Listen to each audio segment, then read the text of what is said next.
So today we are going to be making our spiced oatmeal raisin cookies from our Small Batches Big Flavor ebook. And we've got all of our ingredients laid out, and we're going to go ahead and start with a couple explanations. So the first is to always remember this recipe calls for 1 cup of butter, so that is 2 sticks. Sometimes that gets a little confusing. I myself, when I'm in a rush, I've doubled it and then or cut it in half. Either way, so just a good rule of thumb to remember is 2 sticks of butter is 1 cup. The other thing is, this is our oatmeal raisin cookie.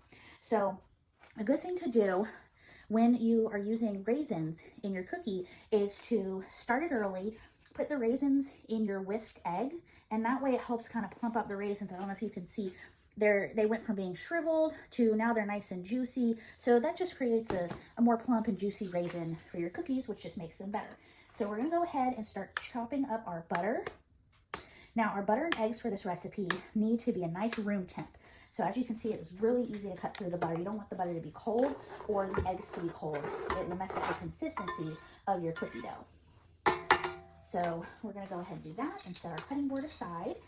Next, we're gonna add our 1 cup of brown sugar, packed nicely, and our 1 cup of granulated white sugar. And we're gonna go ahead and cream that. Lock your mixer, cut it on. You can always use a hand mixer, or you can mix your cookie dough by hand. Either way works. It's just a little more challenging if you're hand mixing, but it still works. So I'm getting it all nice and mixed together. I'm gonna turn it up a notch to really kind of chop up that butter and get it starting to combine.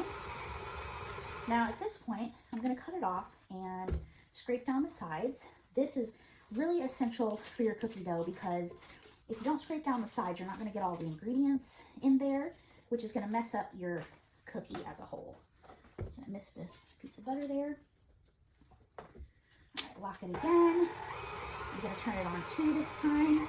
And you wanna just kind of, at this point, chop up your butter and get it to where the chopped butter and the sugars are combined pretty well. Now, typically for Cookie Connection cookies, all of our cookies, except for vegan cookies, are made with brown butter. So this process is going to look a little bit different when you're using butter that's been browned and it's kind of a liquid form and then it's gotten soft and cool. It's not going to be as much of a mixing process. So next, we're going to add in our raisin and egg mixture, making sure that we're scraping and getting all the egg and all the raisin.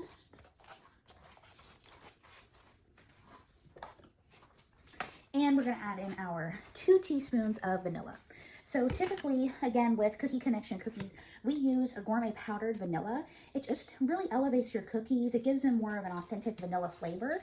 But for the purposes of our holiday ebook, we wanted it to be something that is accessible, that everyone kind of has as their pantry staples. So we're just going to do the classic liquid vanilla.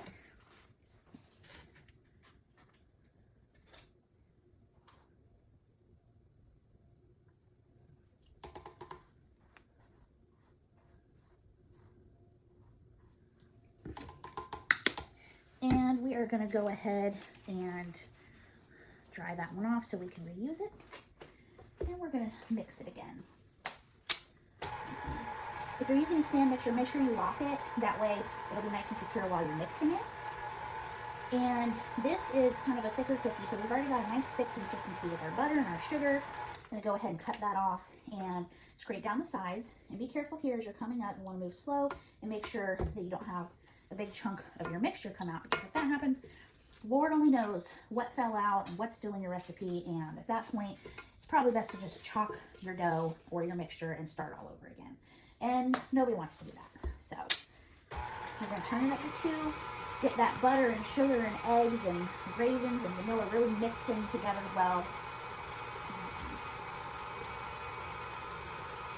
All right, now at this point we're going to do our dry ingredients.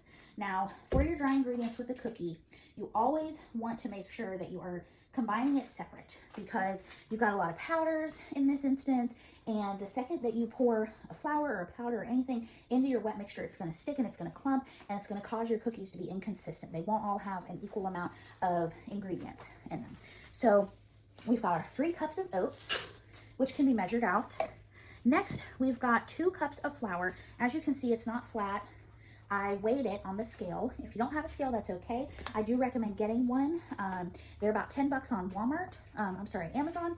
And what weighing your flour does is it allows you to have a consistent cookie every time. So your product is consistent, but you're also guaranteeing that you're getting just the right amount of flour that you need so that your cookies don't come out either flat because they have too little flour, or too thick and hard and dry because you have too much flour, and it's really easy to mismeasure your flour. So for this recipe, 2 cups or 240 grams of flour.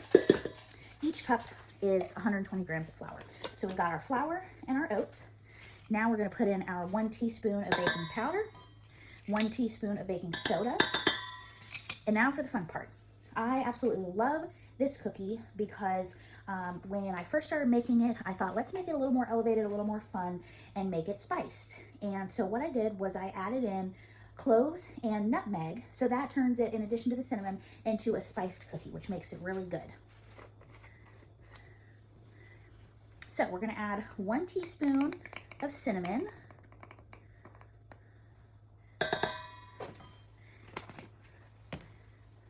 1 teaspoon of cloves,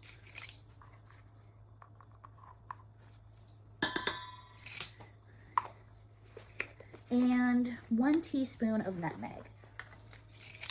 And these cookies are smelling like grandma's house, and we love it. So really pretty mixture of spices, smells amazing, and we're good to go. So now what we want to do is whisk our dry ingredients together really well so that they get nice and combined.